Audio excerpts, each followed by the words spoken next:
Introduction to the Alcohol Server Training Program. This Alcohol Server Training Program is intended to educate licensees and their employees about selling, serving, and consuming alcoholic beverages. These following terms will come into place throughout this seminar.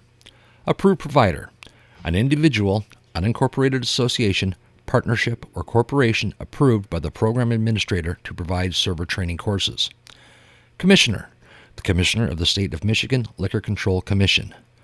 Server, any employee of a licensee who is authorized to sell or serve alcoholic beverages in the normal course of his or her employment or deals with customers who purchase or consume beverage alcohol. Minor, persons under the age of 21. OWI, operating while intoxicated. OWVI, operating while visibly impaired. DUI is referencing OWI and OWVI. BAC, blood alcohol concentration. Seminar objectives. Now let's talk about what we hope to accomplish during this course. By the end of the course, you should understand: number 1, the general laws regarding alcohol sales and service. Number 2, how to recognize problems before they happen. Number 3, how to make certain that minors do not consume, purchase, or possess alcohol at your place of business. Number 4, how to recognize persons who are intoxicated. Number 5, how to prevent people from becoming intoxicated. Number 6, how to deal with intoxicated persons. Number 7, conduct of guests and employees.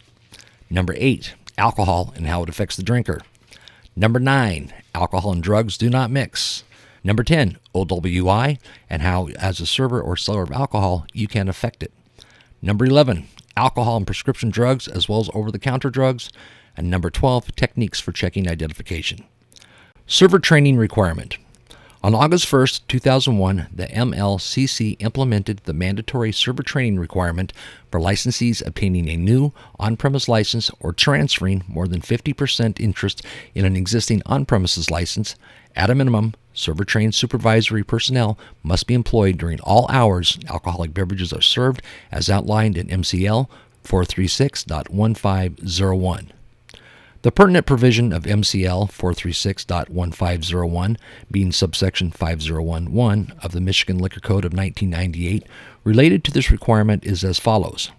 Beginning not later than July 1st, 2002, and subject to section 9062 and 3, the Commission shall not issue a new on-premises license or transfer more than 50% interest in an existing on-premises license unless the applicant or transferee offers proof acceptable to the Commission that he or she has employed or has present on the licensed premises, at a minimum, supervisory personnel on each shift and during all hours in which alcoholic liquor is served who have successfully completed a server training program as further described in section 906. The Commission may allow an applicant or a conditionally approved licensee at least 180 days or more upon showing of good cause to meet the minimum training requirements of this subsection. The Commission may suspend the licensee of a conditionally approved licensee for failure to comply with this subsection. The Commission may waive the server training requirements of this subsection on the basis of either the following circumstances: A, the licensee's responsible operating experience or training, or B, the person's demonstration of an acceptable level of responsible operation either as a licensee during the preceding 3 years or as a manager with substantial experience in serving alcoholic liquor. The MLCC would also like to take this opportunity to remind the licensees that a copy of the Server Training Certification Card issued by the authorized administrator of the Server Training Program must be provided to verify that the server training requirement has been met. None of the approved server training programs provided these server training certification cards directly to the MLCC. It is the licensee's responsibility to comply with the server training requirement within the 180-day time frame to avoid being cited for a violation resulting in fines, suspension, or revocation of the liquor license. Although it can be a house policy that says all persons who serve alcoholic beverages must attend a state-approved alcohol server training. A person who is certified must be in shift at all times.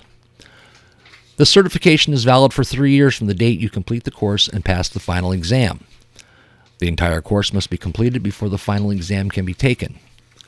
The exam must be completed in one sitting. If you log out in the middle of the exam, you must start the exam over from the beginning.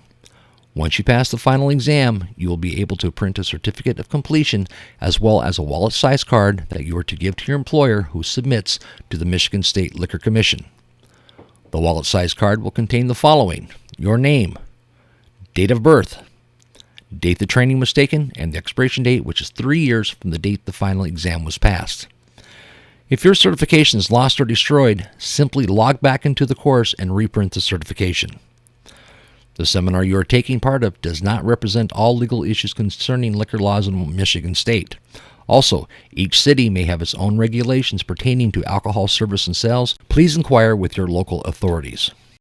This concludes Module 1. Let's do a little recap. You should be familiar with how to replace lost, stolen, or destroyed proof of training and the seminar objectives. You may now take the Module 1 quiz.